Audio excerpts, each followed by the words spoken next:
सहदेव बाबू तुमको समस्ते चाहिए तुमर टिके नृत्य देखिए हौ माँ मानकर मन को मध्य टिके रक्षा करवा आ कौन नुह भाई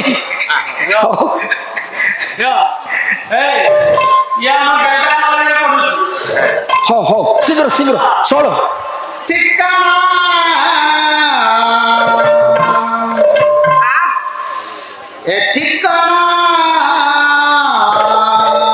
अच्छा अच्छा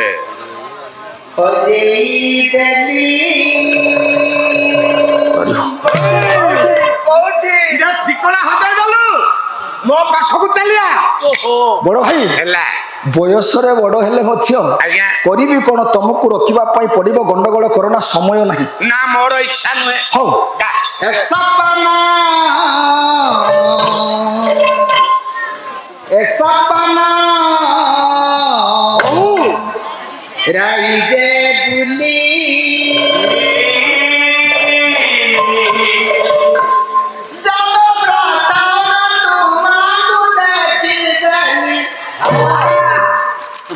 मनकू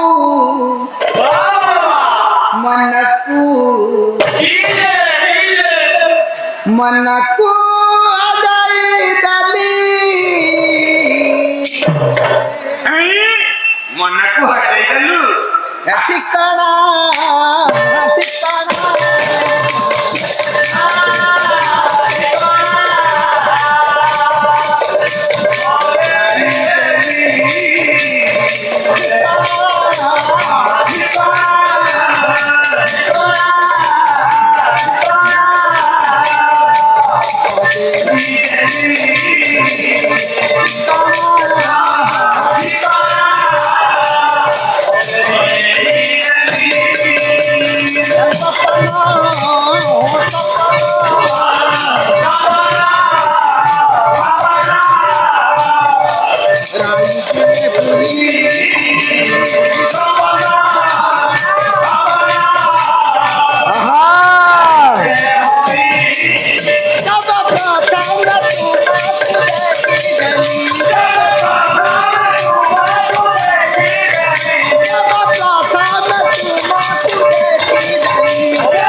ରାଜାଙ୍କର ନାଚ ଗୀତ ବୁଝିଲୁ ନା ଯେ ପାଉରା ଟିକେ ମୋର ଟିକେ ଅଧିକା ହେଇଯାଇଛି ଦେଖନି ଟିକେ ତାଳରେ ଗାଇଲୁ ବୁଝିଲୁ ଇଏ ଠିକଣାଟେ ମୋର ହଜି ଯାଇଛି बड़ भाई तुमको बड़ा मना कली ହଉ ମନା କଲେ ତ बस बस बस चाल जीवा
बड़ भाई तुमको बारंबार मना कर बाद पाला बस बस बस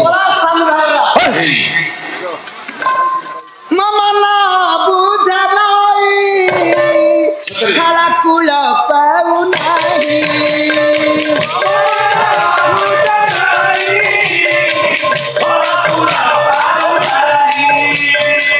ମନ ବୁଝା ନାହିଁ କାଳ କୂଳ ପାଉନାହିଁ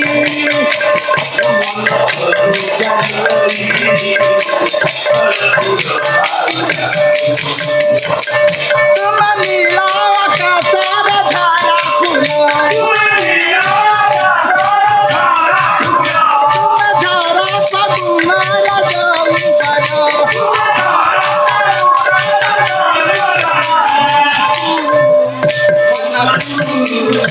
ମନକୁ ହଜାଇ ଦେଲି ଆହା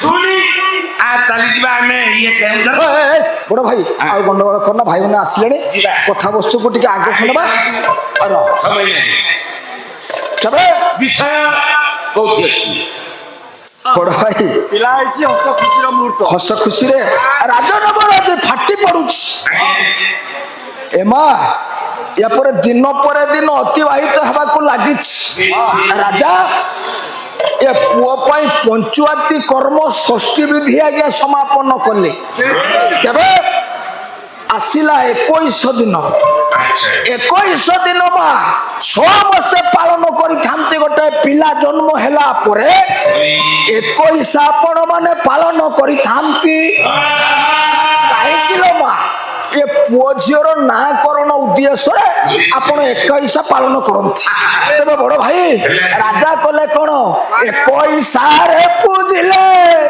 ସତ୍ୟ ନାରେ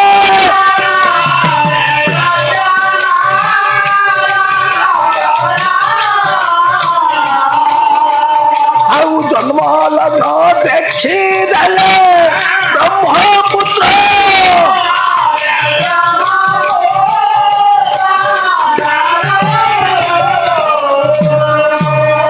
21 ଦିନ ସତ୍ୟନାରାୟଣଙ୍କର ବିଗ୍ରହକୁ ସ୍ଥାପନ କରି କହିଲେ ନନା ଗୋସାଇଙ୍କୁ ଡକାଇ ପୂଜା ପାଠ କରି ପିଲାଟିର ନାକରଣ ମା କରିଦେଲେ ବ୍ରହ୍ମପୁତ୍ର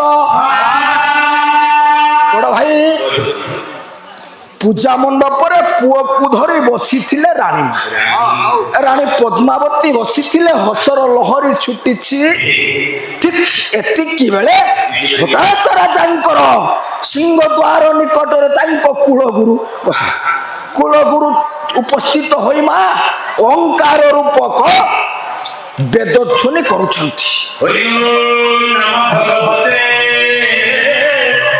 ବାସୁଦେବାୟ ହରି ଓମ୍ ନମଃ ଭଗବତେ ବାସୁଦେବାୟ ଠିକ ଏତିକି ବେଳେ ରାଣୀଙ୍କ କର୍ଣ୍ଣରେ ପଡିଲା ଗୁରୁଦେବଙ୍କର କଣ୍ଠସ୍ୱର ପୁଅକୁ ଜଣେ ଦାସୀଙ୍କ ହସ୍ତରେ କେହି ଆଜ୍ଞା ଧାଇଁ ଚାଲିଲେ ସିଂହଦ୍ୱାର ନିକଟକୁ ଦେଖିଦେଲେ ପରମ ପୂଜ୍ୟ ଗୁରୁଦେବ ଜଣେ ନୈଷ୍ଠିକ ବ୍ରାହ୍ମଣ ଦ୍ୱାର ନିକଟରେ ଛିଡା ହୋଇ ଓଙ୍କାର ପୂର୍ବକ ବେଦଧ୍ୱନି ଉତ୍ପତ୍ତି କରୁଛନ୍ତି ବଡ ଭାଇ ଗୁରୁଦେବଙ୍କର ଚରଣ ଧୂଳି ଟିକେ ମୁଣ୍ଡରେ ବୋଳି ହେଲେ ଏ ମା ଶୁଣ ଶୁଣ ଇଏ ଜଣେ ନୈଷ୍ଠିକ ବ୍ରାହ୍ମଣର ପଦ ଧୂଳି ଆଜି ମୁଣ୍ଡରେ ବୋଳି ହେଉଛନ୍ତି ରାଣୀ ପଦ୍ମାବତୀ ତେବେ ଏଇଠି ଗୋଟେ ଆପଣ ମାନଙ୍କୁ ପ୍ରମାଣ ଆଣିବି ମୁଁ ଏ ସଂସାରରେ କେତେ ପ୍ରକାର ଧୂଳି ଅଛି ଲୋ ମା ପାଲା ଶୁଣିବା ପାଇଁ ଆସିଛନ୍ତି ଟିକେ ନୀତି ଶିକ୍ଷା ନାରୀ ଶିକ୍ଷା ନହେଲେ ମା ପାଲା କଥାବସ୍ତୁ ଯେତେ ଦୂର ଯାଉଛି ଯାଉ ଯେତେ ଦୂର ଯାଉଛି ଯାଉ କଥାବସ୍ତୁ ଟିକେ ନୀତି ଶିକ୍ଷା ନାରୀ ଶିକ୍ଷା ସମାଜ ଶିକ୍ଷା ନହେଲେ ମା ପାଲା ନୁହଁ ଏ ସଂସାରରେ କେତେ ପ୍ରକାର ଧୂଳି ଅଛି ଆଉ କୋଉ ଧୂଳିଟା ପବିତ୍ର ମା କୋଉ ଧୂଳିଟା ଅପବିତ୍ର ଆପଣଙ୍କର ପରାଶର ସଂହିତା ପ୍ରମାଣ କଲା ଏ ସଂସାରରେ 4ଟି ଅପବିତ୍ର ଧୂଳି ଅଛି। ମୋ ମା ମାନେ ସମସ୍ତେ ମନେ ରଖ ଏ 4ଟା ଅପବିତ୍ର ଧୂଳି କଣ ପରାଶର ସଂହିତା ପ୍ରମାଣ କରୁଛନ୍ତି। ବଡ ଭାଇ ଅଜାର ଖର ରଜ ତଥା ସମାଜ ଜନି ରଜ ଭାଜାର ପଦ ଶୈବ ହରେ ପଣ୍ଡିତ ଲକ୍ଷ୍ୟ ଦିଅନ୍ତୁ ସଂସାରରେ 4ଟି ଅପବିତ୍ର ଧୂଳି ଅଛି। ଯୋଉ ଧୂଳି ଆପଣଙ୍କର ଶରୀରରେ ପଡିଲେ ମା ଆପଣଙ୍କ ଶରୀରଟା ଅପବିତ୍ର ହୋଇଯିବ। କହିଲେ 4ଟି ଧୂଳି କଣ ସମସ୍ତେ ମା ମନେ ରଖ ପାଲା ଶୁଣିବା ପାଇଁ ଆସିଛନ୍ତି। କାଲି ରାତି ପାହିଲେ ପରସ୍ପର କଥାବାର୍ତ୍ତା ହେବେ ଇଏ ପାଲା ବାଲା କଣ କହିଲା। ତେବେ 4ଟି ଅପବିତ୍ର ଧୂଳି କଣ କହିଲେ ଅଜାରଜ ବଡ ଭାଇ ଅଜା ସେଇଆ ବୁଝିଲ ଏ ମା ଅଜା କିଏ ମାଙ୍କର ବାପା ଅଜା ନାଇଁ ମା ଶୁଣ ଗଣ୍ଡଗୋଳ କରନା ଅଜା କିଏ ନା ଛେଳି ଛେଳି ପାଦର ଧୂଳି ଯଦି ଆପଣଙ୍କର ଶରୀରରେ ପଡିଲା ମା ଆପଣଙ୍କର ଶରୀରଟା ଅପବିତ୍ର ହୋଇଯିବ। କହିଲେ ଖର ରଜ ଖର ବୋଇଲେ ଗଧ ଗଧ ପାଦର ଧୂଳି ଯଦି ଆପଣଙ୍କର ଶରୀରରେ ପଡିଲା ଆଜ୍ଞା ଆପଣଙ୍କର ଶରୀର ଅପବିତ୍ର ହେବ। ଗଲା 2 ନମ୍ବର ଧୂଳି 3 ନମ୍ବର ଧୂଳି କହିଲେ ତଥା ସମାର୍ଜନୀ ରଜ ଏମା ଏ ସମାର୍ଜନୀ ରଜଟା କଣ ଆପଣ ମାନେ ତ ବହୁ ବର୍ଷ ଧରି ପାଲା ଶୁଣିଲେଣି ଇଏ ସମାର୍ଜନୀ ରଜଟା କଣ ଏ ଧୂଳିଟା ପୁଣି କୋଉଠୁ ଆସେ ମନେ ରଖ ମା ଏ ଧୂଳିଟା କେବଳ ଆପଣ ମାନେ ହିଁ ଉତ୍ପତ୍ତି କରିଥାନ୍ତି। ଏ ମା ପ୍ରତ୍ୟେକ ଦିନ ଆପଣ ମାନେ ଏ ଧୂଳିକୁ ଉତ୍ପତ୍ତି କରିଥାନ୍ତି। କେତେବେଳେ ରାତି ପାହିବ ଆପଣ ଗୋଟେ ଝାଡୁକୁ ଧରିବେ ଝାଡୁକୁ ଧରି ଯେତେବେଳେ ଝାଡୁ କରୁଥିବେ ଅଗଣାରେ ଇଏ ଝାଡୁ ଦେହରୁ ଯୋଉ ଧୂଳିଟା ଉତ୍ପତ୍ତି ହେଲା ମା ସେ ଧୂଳିଟା ଯଦି କାହା ଦେହରେ ବାଜିଲା ସେଇଟା ମା ଅପବିତ୍ର ଧୂଳି। କହିଲେ ରହ 4 ନମ୍ବର ଧୂଳି କହିଲେ ଭାର୍ଯ୍ୟା ପଦ ରଜଶ୍ଚୈବ ଭାର୍ଯ୍ୟା ବୋଲନ୍ତେ ସ୍ତ୍ରୀର ପାଦ ଧୂଳି ଯଦି ସ୍ୱାମୀଙ୍କ ଉପରେ ପଡିଲା ମା ସ୍ୱାମୀ ଯଦି ଗୋଟେ ସିଂହାସନର ଅଧିକାରୀ ହୋଇଥିବେ ନିମିଷକ ମଧ୍ୟରେ ମାତା ସିଂହାସନ ଦୂରୀଭୂତ ହୋଇଯିବ।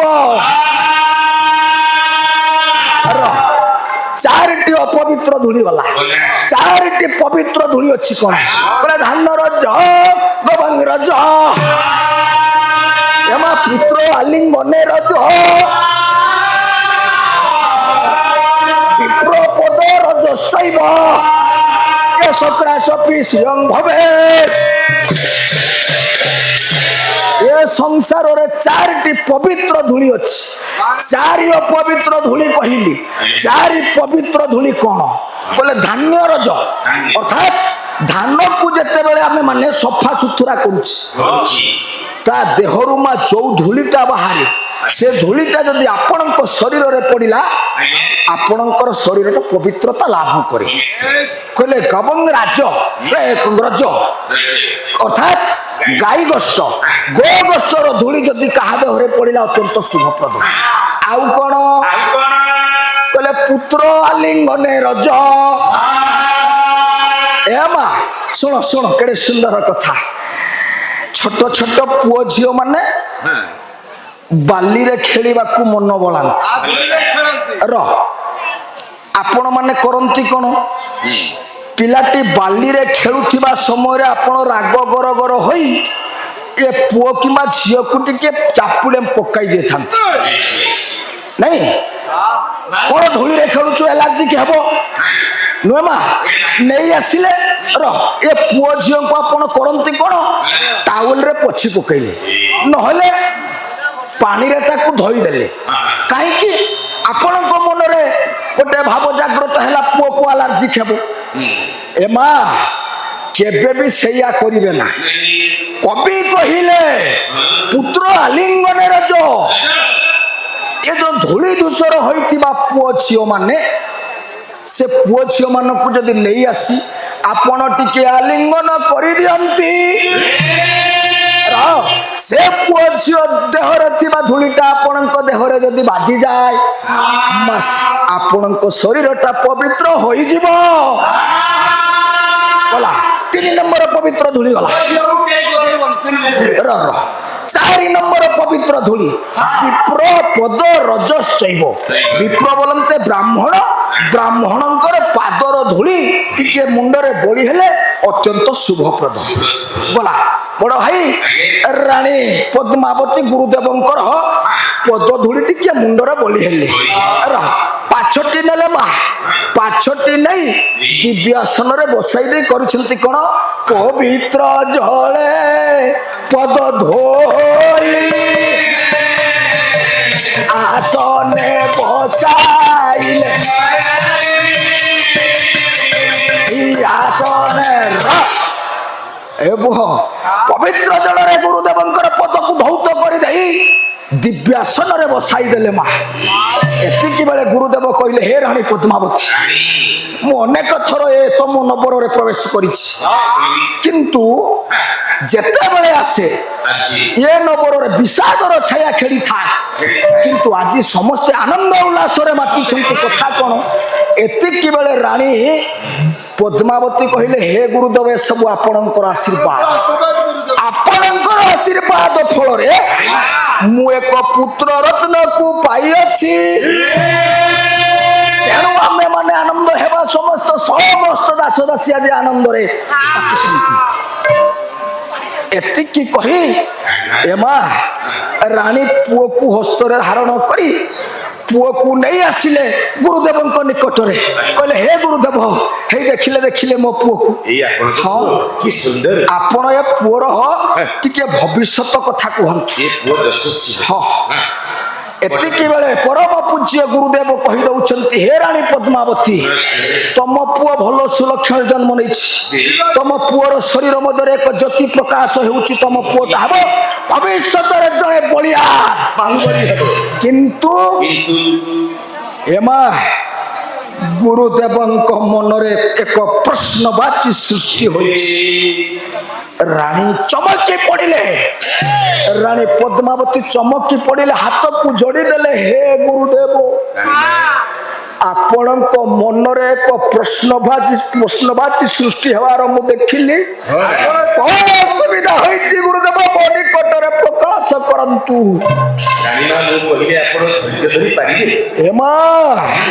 ବାରମ୍ବାର ପ୍ରଶ୍ନ କରୁଛନ୍ତି ଆଜି ରାଣୀ ପଦ୍ମାବତୀ।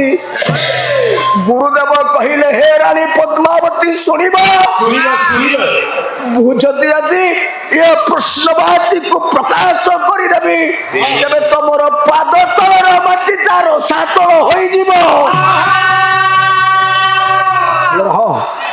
ହେ ଗୁରୁଦେବ କଣ ଏମିତି ସୃଷ୍ଟି ହୋଇଛି କାହିଁକି ଆପଣ ଏ କଥା କହିଲେ? ଏତିକି ବେଳେ ପରମ ପୂଜ୍ୟ ଗୁରୁଦେବ କହିଦେଲେ ହେ ରାଣୀ ପଦ୍ମାବତୀ ଶୁଣ ମାତ୍ର ଏକ କଥା ରାଣୀ ଓଟେ ବିପରୀତ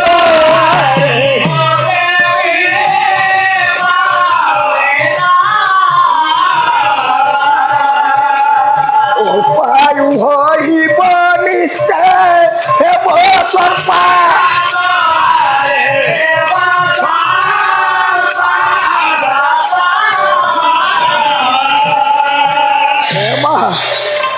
ଗୁରୁଦେବ କହିଦେଲେ ହେ ରାଣୀ ଶୁଣିବ ଶୁଣ ତମ ପୁଅଟା ହେବ ଅଳ୍ପାୟୁଷ। ଅଳ୍ପ ଦିନ ମଧ୍ୟରେ ତମ ପୁଅର ମୃତ୍ୟୁ ଘଟିବ ସର୍ପାଘାତରେ। ଆପଣଙ୍କ ପୁଅ ହବ ଅଳ୍ପାୟୁଷ ହେ ଗୁରୁଦେବ ସର୍ପ ଦଂଶନରେ ଏତେ ବଡ କଥା କହିପାରିଲେ ହେ ଗୁରୁଦେବ କାହିଁକି ନା ଗୁରୁଦେବ ନା ଆପଣ ଥରେ ମାତ୍ର କହିଦିଅନ୍ତୁ ମତେ ମିଛ କଥାଟି ପ୍ରକାଶ କଲେ ବୋଲି।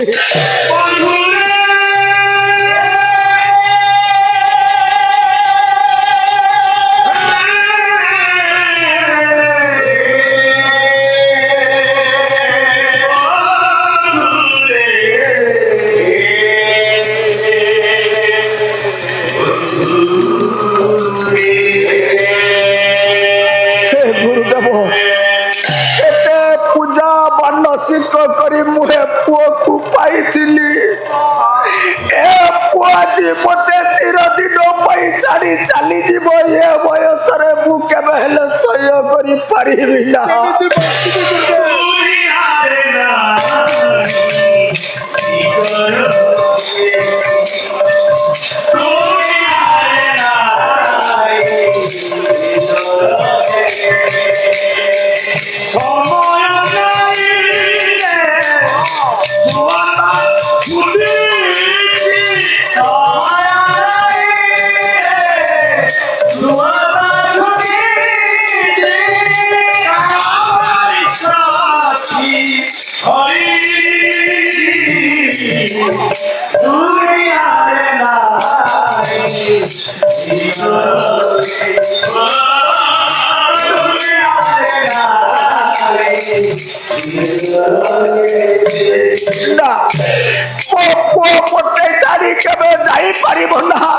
हे गुरुदेव थरे मात्र कही दियंतु मते मिथ्या संवाद देइचंती बोली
सही पारिब केते पूजा मानसिक करी पाइथिबा पुओटा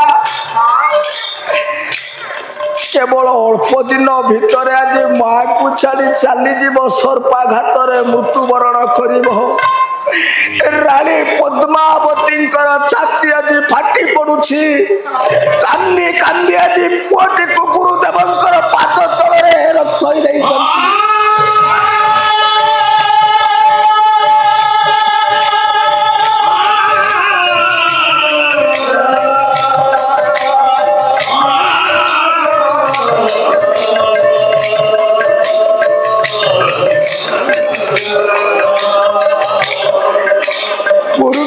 निकटर आज हाथ को जोड़ी प्रार्थना करुछंती रानी पद्मावती कहले हे गुरुदेव आपण हेउछंती त्रिखालकस आपण चाहिले मो पुओटा निश्चित दीर्घ जीवी होई पारिबो आपण मते कोनोसी उपाय दियंतु गुरुदेव एतिकी बेले मां गुरुदेव कहि दउछंती हे रानी पद्मावती मु गोटे सामान्य मनुष्य भगवान जहाँ ललाटर जहाँ लिखि थांती ताहा निश्चित भाव में प्रतिफलित हुए जदा निज भल पटे लिखित कर्मानुसारे फल ए रानी पद्मावती मु कौन करि पारिबी मो द्वारा किछि संभव होई पारिबो ना ए मां एतिकी बेले रानी पद्मावती गुरुंकर तुई पद को धरी कहले हे गुरुदेव जदि आपण कौनसी उपाय न दियंती तेबे मु कथा देउची आपणकर पाद तलरे मुंड को पिटी पिटी आत्मविसर्जन करि देबी